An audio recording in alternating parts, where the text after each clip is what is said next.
The first light was still a secret, tucked away behind the dark hills. The air over the naval dockyard was cool and wet, a thick fog that made the massive shapes of the warships look like sleeping giants.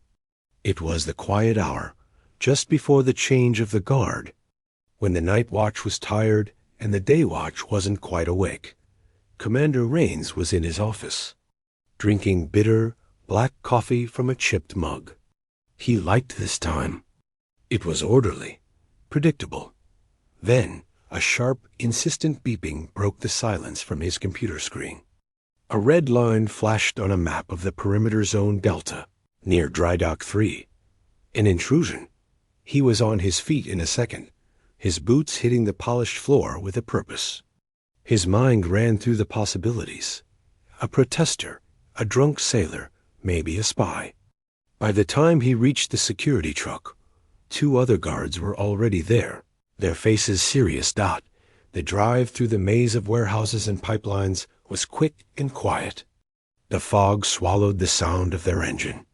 They found the first fence cut cleanly, not ripped or broken, but cut with something sharp and steady. Rains felt a knot tighten in his stomach. This was deliberate. They fanned out, flashlights cutting through the gray soup. And then they saw her. She wasn't hiding. She was just standing there at the very edge of the concrete, where the dry dock met the deep, black water. Her back was to them. One of her hands was placed flat against the cold steel hull of a destroyer, as if she was feeling for a heartbeat. She was small, wrapped in clothes that seemed too big for her, a faded blue shirt and pants worn soft by many washes. Her hair was a cloud of gray, wild and untouched by a brush for a long time. "Ma'am," Rains barked, his voice loud in the quiet. "Step away from the vessel. Keep your hands where I can see them." The woman didn't jump. She just slowly took her hand off the ship. She turned to face them, and the flashlight beams caught her face. It was a face carved by sun and wind, deep lines around her eyes and mouth. But her eyes themselves were dark and calm, like the water behind her. She looked at the guards, at their guns and their tense postures, and then at Rains. She didn't look scared. She looked sad. "On your knees now," one of the younger guards shouted, his voice cracking a little. She obeyed, moving slowly, stiffly. Rains moved in, his training taking over. He pulled her arms behind her back, and the cold metal of the handcuffs clicked shut around her thin wrists. She felt fragile, like a bird. She didn't say a word. "What's your name?" Rains asked, standing in front of her. "What are you doing here?" She looked up, and her gaze seemed to go right through him, to the ship, to the water. "I came to listen," she said, her voice a low rasp, like stones rubbing together. "Listen to what?" Rains snapped, impatient. "This is a restricted military facility. You're in a world of trouble. The water here," she said, her eyes drifting back to the dark harbor. "It has a story to tell. I needed to hear it." Rains shook his head. Crazy. She was just crazy. A homeless person who'd wandered too far. But then he remembered the clean cut in the fence. That wasn't the work of someone who was lost. "Search her." Gently, he ordered a female guard who had just arrived. They found nothing. No wallet, no ID, no phone. Just an old cloth bag slung across her shoulder, containing a half-eaten piece of fruit and a small, smooth stone. She was a ghost. They led her to the security vehicle. She didn't resist, walking with her head held strangely high for someone in handcuffs. In the bright, harsh lights of the security building, she looked even more out of place. The fluorescent glare showed every wrinkle, every stain on her clothes. They processed her, taking her fingerprints and a photo where she stared straight ahead, that same deep sadness in her eyes. They led her to a small, white-walled holding room with a single metal chair bolted to the floor. They guided her to sit and then chained the cuffs on her, wrists to a heavy ring on the chair. The sound of the final lock clicking shut was loud. Rains stood in the doorway, looking at her. She sat perfectly still, her shackled hands in her lap, looking at the wall. Not crying, not angry. Just waiting. "Someone will be in to talk to you soon," Rains said, his official voice masking his unease. "You need to start giving us real answers." She didn't look at him. She just gave a small, almost invisible nod. Rains closed the door, leaving her alone in the silent, bright room.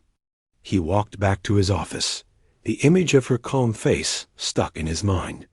She was just a trespasser, he told himself. A problem to be solved. But her words echoed in the quiet hallway. "I came to listen to the water." Why did that sound less like the rambling of a madwoman and more like a prayer? He pushed the thought away, sat at his desk, and started typing his report. He labeled it clearly. *** intruder. Apprehended. Motive unknown. Possible. Mental instability. ***. He needed to get her transferred out to make this neat and clean again. But for the first time in a long time, Commander Rains had a feeling that things were about to get very, very messy. The white walls of the holding room seemed to press in, humming under the fluorescent lights. The woman sat exactly as they had left her, her back straight, her eyes fixed on a small, dark scuff mark on the opposite wall. Her stillness was unnatural. It wasn't the frozen fear of a trapped animal. It was the calm of deep water. Commander Rains watched her through the one-way glass for a full minute, sipping his now cold coffee. He was waiting for a crack. A sob, a slump of the shoulders, a nervous fidget. Nothing. She just breathed in and out, slow and even. It was getting under his skin. He entered the room, the door clicking shut with a heavy, final sound. He pulled a metal chair across from her, the legs screeching on the floor. He sat down, leaning forward, resting his elbows on his knees. He tried to look less like an interrogator and more like a reasonable man. "All right," he started, his voice softer than before. "Let's try this again. My name is Commander Rains. What's yours?" She blinked slowly, and her gaze shifted from the scuff mark to his face. She studied him for a moment, as if deciding whether he was worth the words. "They called me Ina," she said finally. The name was strange on his ear, 2 soft syllables. "Ina. Okay. Where are you from, Ina?" She gestured slightly with her head, a small motion limited by the chain. "From the islands. Far from here. Which islands?" Rains pressed, pulling out a small notebook. "You need to be specific." "The islands where the east wind meets the sea," she said, and a faint, distant look came into her eyes. "Where the rock is black and the stories are old." Rains closed his notebook with a soft snap. Poetry. He was dealing with a poet or a madwoman. "Ina, you cut through a military fence. You were touching a multi-billion-dollar warship. This is serious. You need to give me a real reason. Were you trying to damage the ship? Protesting something?" She looked genuinely confused. "Damage it? No. It is just a shell of metal. I was greeting it, listening. My grandfather served on this water." Her voice gained a thin thread of strength. Now they were getting somewhere. Rains reopened his notebook. "Your grandfather was in the Navy? Which ship? What was his name? We can look him up."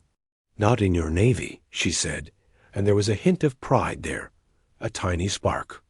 "Before your Navy was here. He served on the Hylala." Rains frowned, writing it down. The name rang a faint, dusty bell from a long-ago history class.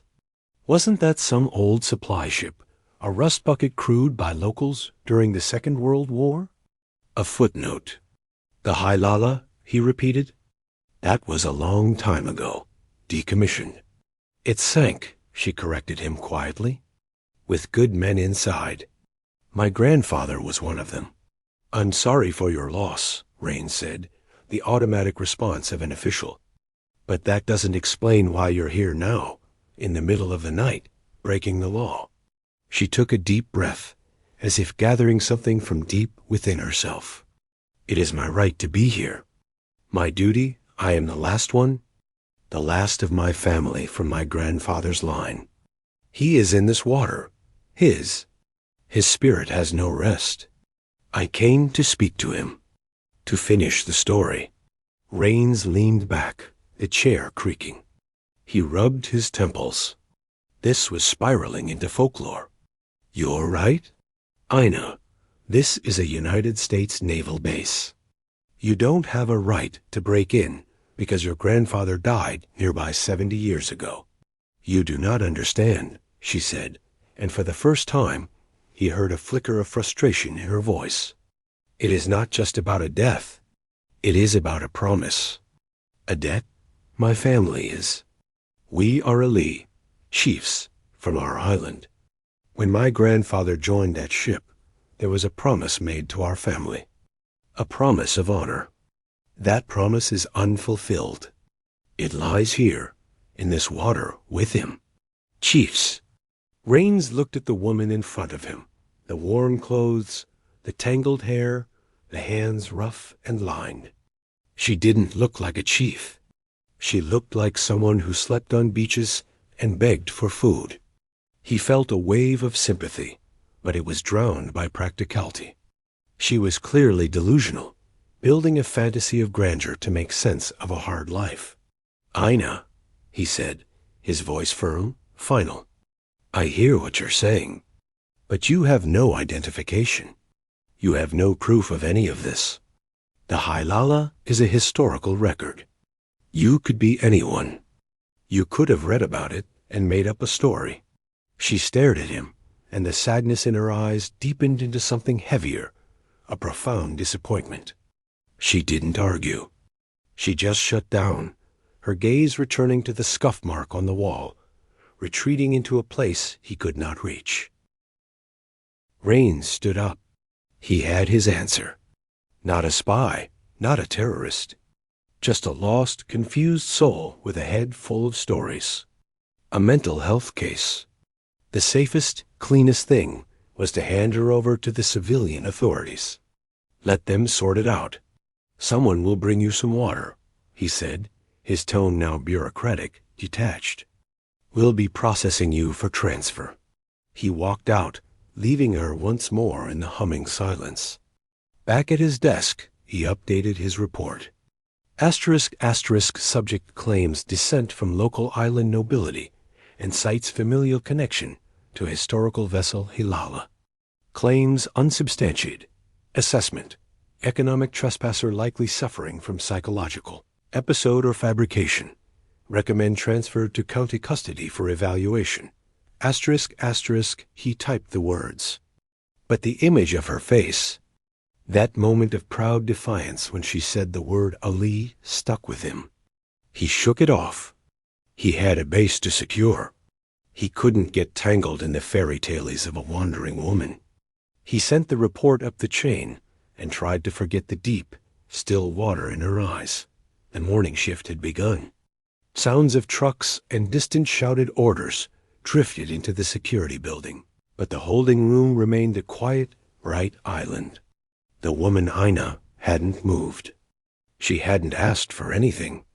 She just sat, a statue chained to a chair, waiting for whatever came next. Commander Rains was finishing the paperwork for her transfer.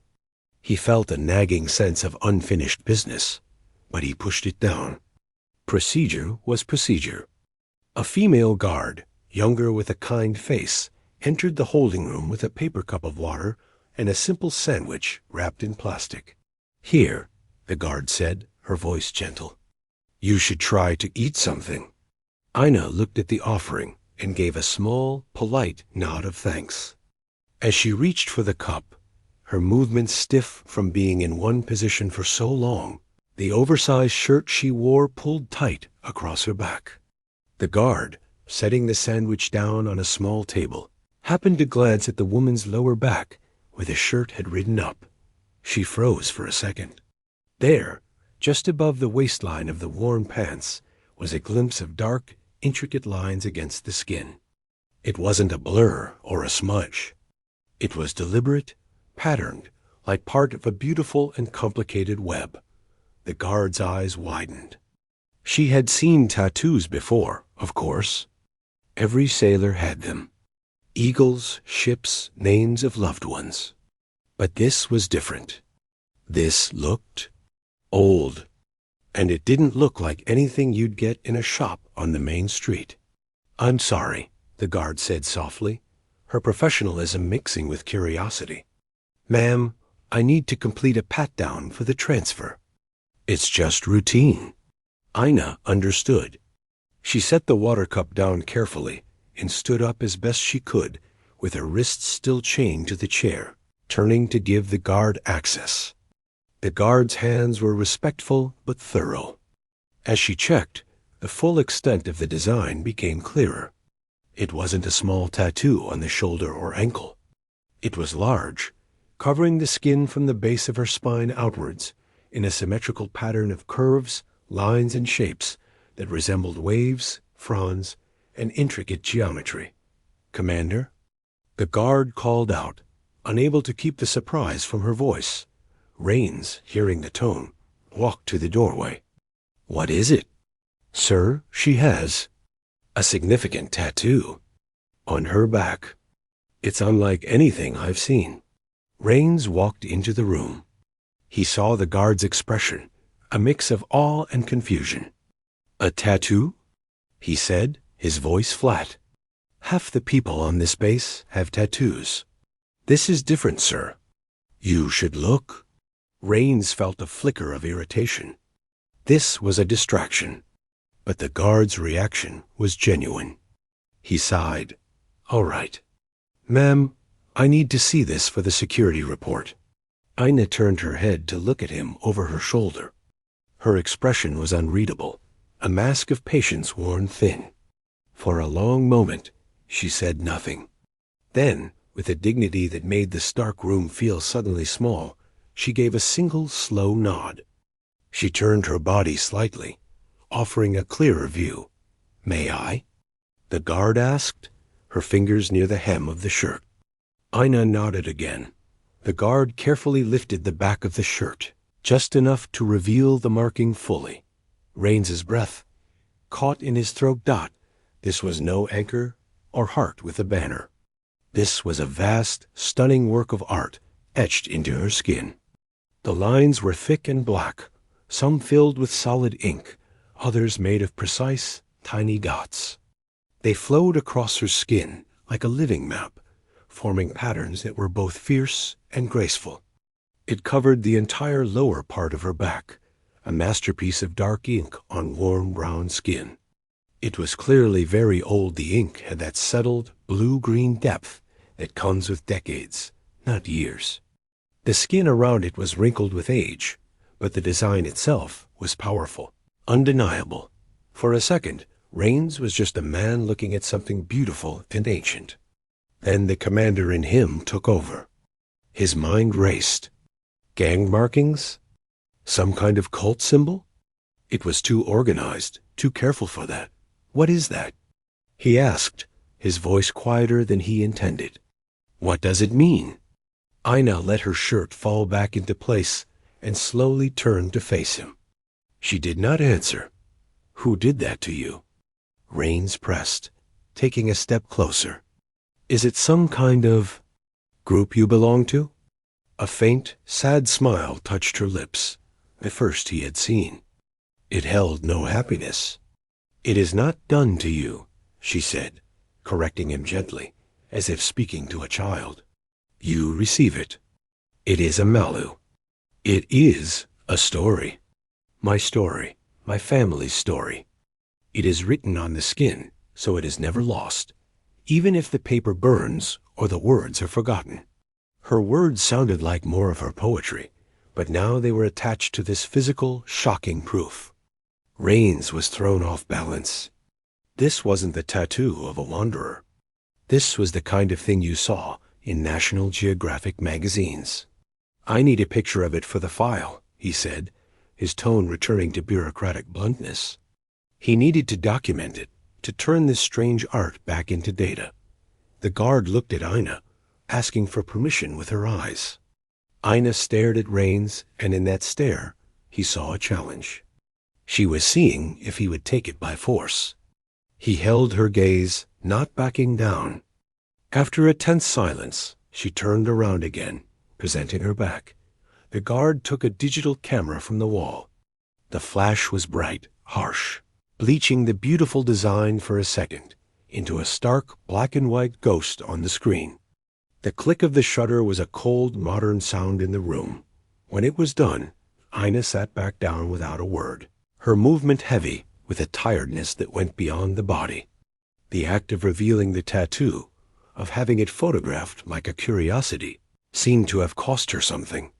Rains left the room and went straight to his computer. He uploaded the photo and attached it to his report. In the notes, he typed, **** subject bears large, traditional style tattoo on lower back. Design unknown. IT is cultural story. ****. He looked at the image on his screen. The pattern was mesmerizing, complex. It whispered of a world he didn't understand. For a fleeting second, he wondered if there was more to her story. But he shook his head. A tattoo, no matter how impressive, didn't change the facts. She had no ID. She had broken the law. She was telling wild stories. It was still just a picture of a tattoo. And in his world, pictures and stories weren't proof. They were just more things to file away. He marked the report as urgent for transfer and sent it up the chain to his superiors, hoping to be done with the strange, quiet woman and the unsettling mark on her skin. He wanted his orderly, predictable world back. The report sat in the digital inbox of Admiral Halsey, buried under a dozen others. He was a man who moved through the world with the weight of history on his shoulders, not just the Navy's history, but the deeper, older history of the Pacific itself. He was known for his sharp eyes and a memory that stored facts like a steel trap. His morning was a parade of meetings and budgets. He clicked open the security file during a lull, scanning the dry text. Intruder, apprehended, claims descent from local nobility. He almost dismissed it. Then he saw the name of the ship, Hailala. His finger paused on the mouse. Hailala. The word wasn't just text on a screen. It was the smell of his grandfather's pipe tobacco, the sound of an old man's voice in a den lined with books. His grandfather had been a young lieutenant assigned to work with the Islander crews. He spoke of the Hailala not as a rusting supply ship, but as a brave, nimble thing, crewed by men who could read the stars like street signs and navigate storms by the taste of the wind. Men who had saved his grandfather's life, not in a dramatic battle, but by steering them away from a hidden reef in a moonless night. They knew these waters, his grandfather would say, tapping the map. They were these waters. The old man had a particular respect, a reverence for the chiefly families of those islands. He called them the bone and the thread of the place. Admiral Halsey had heard those stories so often they felt like his own memories. He scrolled down, his mind already turning. The trespasser's claim was extraordinary, but the world was full of people telling extraordinary tales. Then he clicked open the attached photograph. A breath left his body in a soft rush. There, on the screen, was the tattoo. The Malu, time folded in on itself. He was no longer in his crisp office.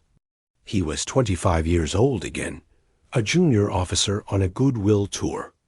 They had been invited to a sacred ceremony on a remote island. It was a high honor. He remembered the humid air, thick with the scent of flowers and earth. He remembered the sound of chanting, a low, rhythmic wave of voices that seemed to come from the ground itself. And he remembered seeing the eldest daughter of the High Chief, a woman of immense quiet grace being given her malu. It wasn't done with electric needles. It was a solemn, painful rite. The master craftsman, an old man with hands like tree roots, used a small bone tool tapped by another. Tap, tap, tap. Each dot of ink was a prayer, a name, a piece of history driven into the skin. The patterns that emerged told of her lineage, which ocean wave her family rode, which mountain they called ancestor, their rank, their duties. It was a library, a deed, a crown, all written on the living body. To see it was to know who she was, down to her very soul. He remembered the chief looking at him, a young foreign officer, and saying slowly in careful English, "This is not decoration. This is her life. You see this, you see us." And here it was. The same pattern. The same flow of lines, like waves meeting the shore. The same specific arrangement of symbols he had burned into his memory a lifetime ago. This was not a copy. This was not a tattoo parlor fantasy. The ink had the same settled, solemn depth. The style was flawless, authentic, and complete. Only a woman of the highest status from that specific island group would bear this specific malu. His eyes snapped back to the report.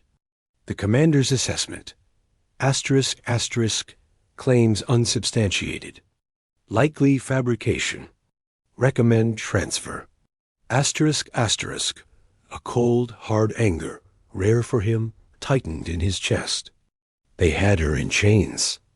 They had this living piece of history, this daughter of chiefs who had allied with his own grandfather's generation, shackled to a chair in a white room. He didn't hit the intercom. He stood up so fast, his own chair rolled back and hit the wall with a thud. His face, usually a calm mask of command, was dark, his jaw clenched. He strode out of his office, past his startled aide, who was halfway through a "Good morning, sir." The Admiral didn't speak. He just moved, a force of nature in a pressed uniform, his footsteps echoing like drumbeats down the sterile hallway. Sailors and officers pressed themselves against the walls, seeing the storm on his face. He reached the security wing. The younger guard at the desk saw him and jumped to his feet, his salute frozen in midair as the Admiral blew past him without a glance. Commander Rains was coming out of a supply room, a clipboard in his hand. "Admiral." "Sir, I wasn't informed. Where is she?" The Admiral's voice was low, but it crackled like ice breaking. "Sir, the intruder is in holding. We're preparing. Take me to her. Now." The tone brooked no argument. Rains, confused and suddenly anxious, led the way. He fumbled with his keycard at the door of the observation corridor. The Admiral looked through the one-way glass. There she sat, the woman from the photograph. She looked smaller in person, frailer, and she was shackled. His heart hammered against his ribs. The disrespect was a physical pain. He didn't wait for Rains. He pushed the door open himself. The room was brighter than he'd imagined. The hum of the lights was loud. The woman, Aina, looked up as the door opened. She saw a new man, an older man with stars on his uniform, his face a landscape of fury and something else recognition. The Admiral's eyes locked with hers. He saw the deep weariness, the pride, the unbroken spirit. He looked past the worn clothes, past the messy hair, and saw the woman from the ceremony so long ago. He saw the chief's daughter. He took 2 steps into the room. Then, in a move that made Commander Rains's blood run cold, the Admiral did something unthinkable. He dipped his head. Not a full bow, but a clear, deliberate, and profound nod of respect. A greeting to an equal, to a superior in her own world. He turned to Rains, who stood gaping in the doorway. The Admiral's voice, when he finally spoke, was not a shout. It was quiet, solid, and absolute. It was the sound of a truth that could not be argued with. Asterisk, asterisk, release her. Asterisk, asterisk. He pointed at the shackles, his fingers steady. His eyes never left the commander's. Asterisk, asterisk, that tattoo's not for pretenders. Asterisk, asterisk, the silence in the small, bright room was total. It was the kind of silence that feels loud, where every breath sounds like a gust of wind. Commander Rains stood frozen in the doorway, the Admiral's words hanging in the air between them. Release her. For a few long seconds, his training fought with the shocking reality. An Admiral was countermanding his direct order. But more than that, the Admiral was looking at the ragged woman not as a problem, but as a person. No, as someone important, the Admiral did not look away. His gaze was a command in itself. Rains fumbled in his pocket for the small, universal key. His hands felt clumsy. He stepped past the Admiral, his face burning with a mix of confusion and shame. He avoided looking at the woman, Ina, as he bent down beside the bolted chair. The key clicked in the lock. The heavy cuff around her thin wrist sprang open. He moved to the other one, his movements hurried. The second cuff fell away, clattering softly against the metal leg of the chair. The red marks they left on her skin stood out, a brutal contrast to the beautiful, dark history etched below them. Ina did not rub her wrists. She simply brought her hands into her lap, one gently covering the other. She looked up at the Admiral, and for the first time since she had been found in the mist, her expression changed. The mask of weary patience cracked. In her eyes, there was a flicker of surprise, then a deep, careful assessment. She was looking to see if he truly understood. The Admiral took a slow breath, his own rigid posture softening just a little. He spoke, not in English, but in a string of soft, flowing syllables. The words were gentle and full of round vowels. It was a greeting, a phrase of great respect from her island. Ina's eyes widened. A tremor went through her hands in her lap.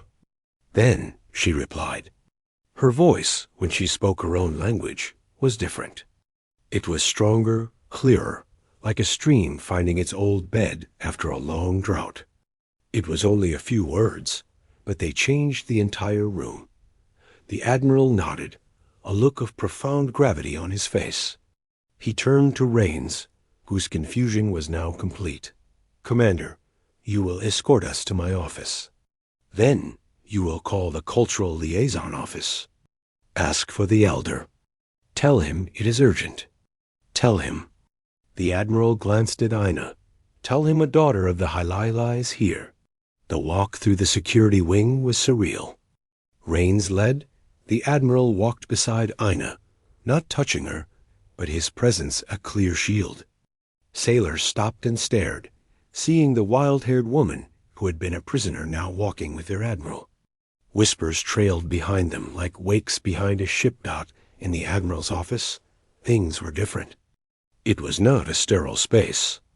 Books lined the walls, many of them about Pacific history and culture. There were old maps and framed black-and-white photos of sailors from another time. The Admiral pulled out a large, comfortable chair for Ina, not the hard seat meant for briefers.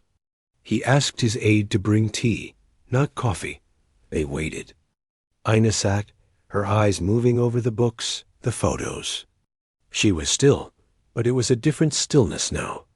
It was the quiet of a guest, not a prisoner. Soon there was a soft knock.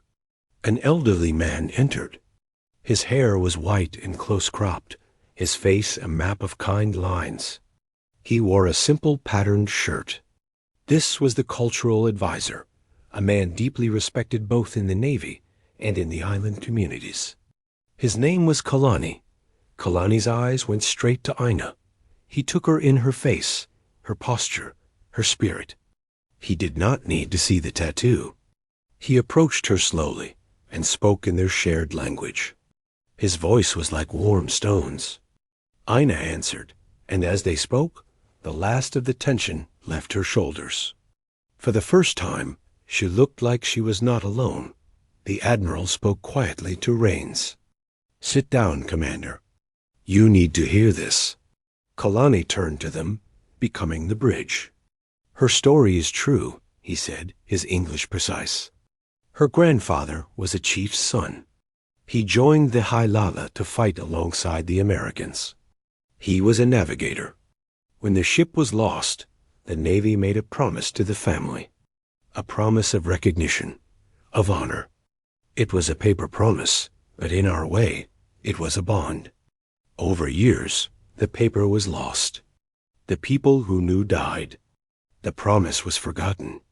He looked at Ina with infinite sadness. But families like hers, they do not forget. She is the last of that direct line. She felt the unfinished business in her spirit. She came to find the echo of her grandfather, to speak his name to this water, so he could rest. The Admiral leaned forward. And the promise? Kalani spoke with Ina again in soft tones. She reached into her old cloth bag, the one they had dismissed, and pulled out a single fragile piece of paper. It was a brown, crumbling letter, covered in elegant, faded handwriting. It was a copy of the original promise, signed by a young naval officer decades ago. The signature was barely legible.